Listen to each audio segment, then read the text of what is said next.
So hello guys, स्वागत है आपका हमारे इस चैनल की अगली वीडियो में। इस वीडियो में हम chapter 3 applications of derivatives start करने वाले हैं। So let's start the chapter applications of derivative.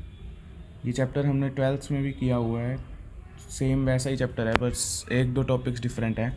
तो पहला टॉपिक तो वही हमारा इंक्रीजिंग डिक्रीजिंग फंक्शन है,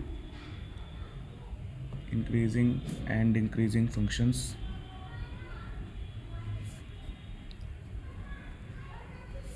इनको निकालने का तरीका वही सेम कि अगर दो नंबर दी हुई हैं x1 एंड x2, और अगर x1 मोर देन x2 है और x1 लेस देन x2 है तो फंक्शन fx1 अगर मोर देन fx2 हुआ और fx1 लेस देन fx2 तो इंक्रीजिंग फंक्शन होगा। अब इसका करने का एक और तरीका वो होता है कि हम जब फंक्शन गिवन हो हमें कोई और हम उसका एफ डैश एक्स निकालें, उसको ज़ीरो पुट करके हम क्रिटिकल पॉइंट्स निकालते हैं और वो क्रिटिकल पॉइंट हम इस डेरिवेटिव में रखते हैं, और अगर वो मोर देन ज़ीरो आए तो वो इंक्रीजिंग फंक्शन होता है।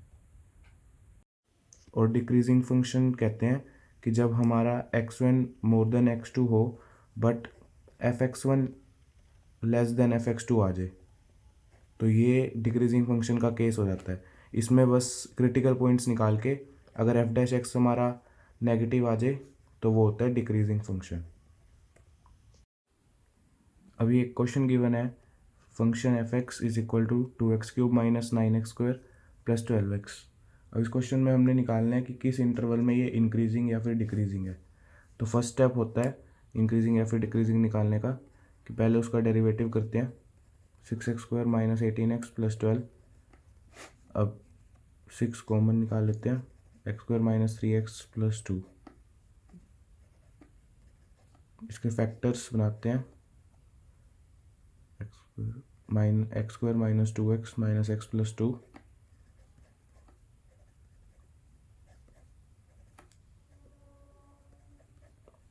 माइनस 2। तो इसके हमारे पास फैक्टर्स ये आ गए, x minus 1 and x minus 2। ये हमारा एफ डैश एक्स आ गया। और अब हम क्रिटिकल पॉइंट्स निकालने के लिए एफ डैश एक्स को ज़ीरो पुट करेंगे, तो वहाँ से हमारे पास क्रिटिकल पॉइंट्स आ जाएंगे, x is equal to 1 and x is equal to 2। अब ये हमारे दो क्रिटिकल पॉइंट आए हैं, अब इनसे हमें इंटरवल्स बनाने हैं। पहला इंटरवल बन गया -∞ से 1, सेकेंड 1 से 2 एंड 2 से इन्फिनिटी। अब इनकी कोई भी बीच की वैल्यू हमें एफ डैश एक्स में पुट करनी है। इनके बीच की वैल्यू हमने ज़ीरो रख ली, एफ डैश एक्स में पुट किया तो हमारा आंसर आ गया पॉजिटिव, तो ये इंक्रीजिंग फंक्शन हुआ।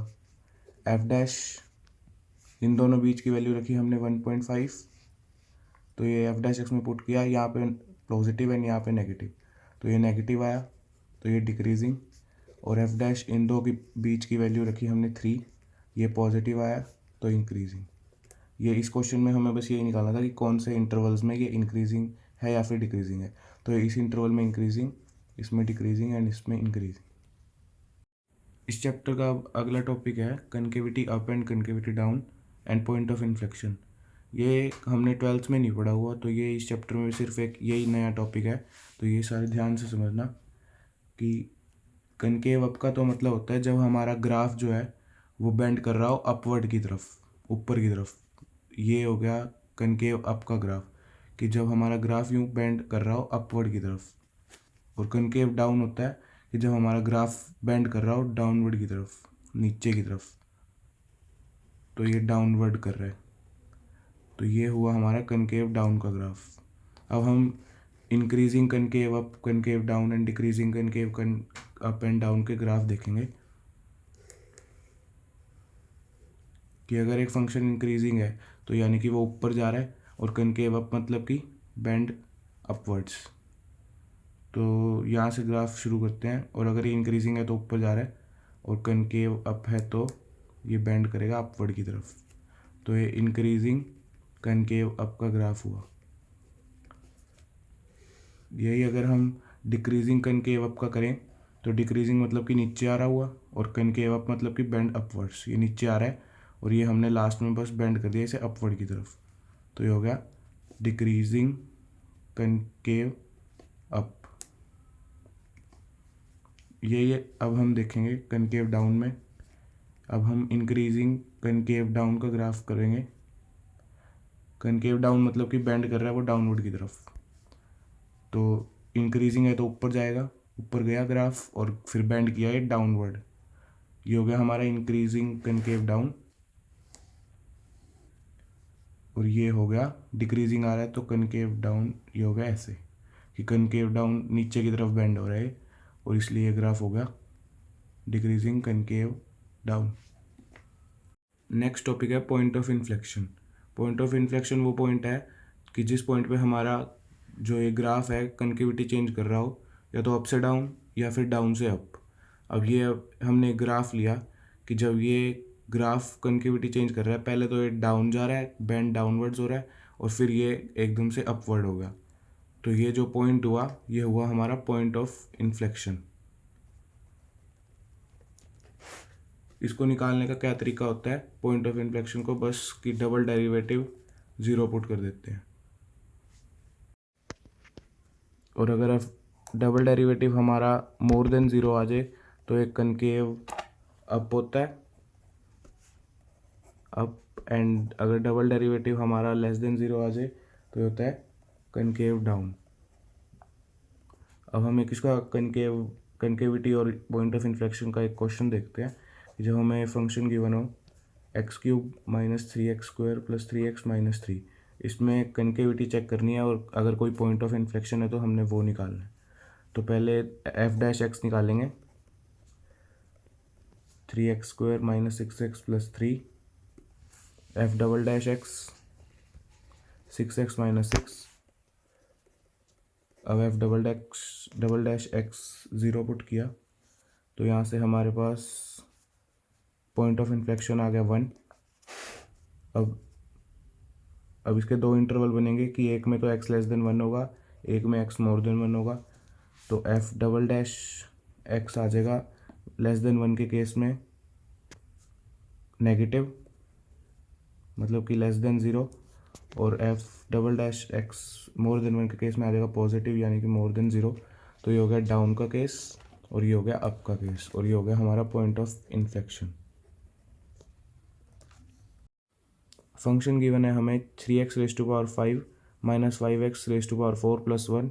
और अब हम ये सॉल्व करते हैं। इसमें कनकेविटी अप एंड डाउन निकालनी है और पॉइंट ऑफ इन्फ्लेक्शन अगर कोई है तो निकालना है। तो पहले हम f' निकालेंगे, 15x⁴ - 20x³ "x" क्या होगा 60x³ - 60x²। अब 60x² कॉमन, x - 1। अब f"x 0 ताकि हमारे पॉइंट ऑफ इन्फ्लेक्शंस निकले। 0 पुट करेंगे तो एक पे x = 0 और x = 1, ये दो पॉइंट आ जाएंगे। अब हम इसके इंटरवल क्या बनेंगे, एक तो बनेगा x < 0 पे, एक 0, x < 0 < 1 पे, और x < 1 पे। इसमें हमारा f"x पुट करेंगे, <0 - 1 पुट किया तो ये नेगेटिव आ रहा है, यानी कि <0, तो ये डाउन हो गया। ये पुट करेंगे, 0.5 पुट किया फंक्शन डबल डेरिवेटिव वाले फंक्शन में, तो भी नेगेटिव आ रहा है, तो ये भी डाउन का ग्राफ हुआ। और अगर f"x 1 से बड़ा पुट किया 2 तो यार है पॉजिटिव, तो ये हुआ हमारा अप का ग्राफ। अब पॉइंट ऑफ इन्फ्लेक्शन हमने बताया था कि अगर जब वो कनकेविटी चेंज करेगा तभी वो पॉइंट ऑफ इन्फ्लेक्शन कहलाएगा। पर यहाँ पे डाउन से अप नहीं जा रहा, ये डाउन से डाउन नहीं जा रहा है, तो ये हमारा 0 इसका पॉइंट ऑफ इन्फ्लेक्शन नहीं होगा, ओनली 1 होगा इसका point of inflection. So x = 1 is only the point of inflection. 0 नहीं है क्योंकि इसमें कनकेविटी चेंज नहीं हो रही, डाउन से डाउन पे ही आ रही है। सो गाइज़, अगर आपको वीडियो पसंद आई तो लाइक ज़रूर करना और आगे की वीडियोस देखने के लिए चैनल को सब्सक्राइब कर देना। Thank you.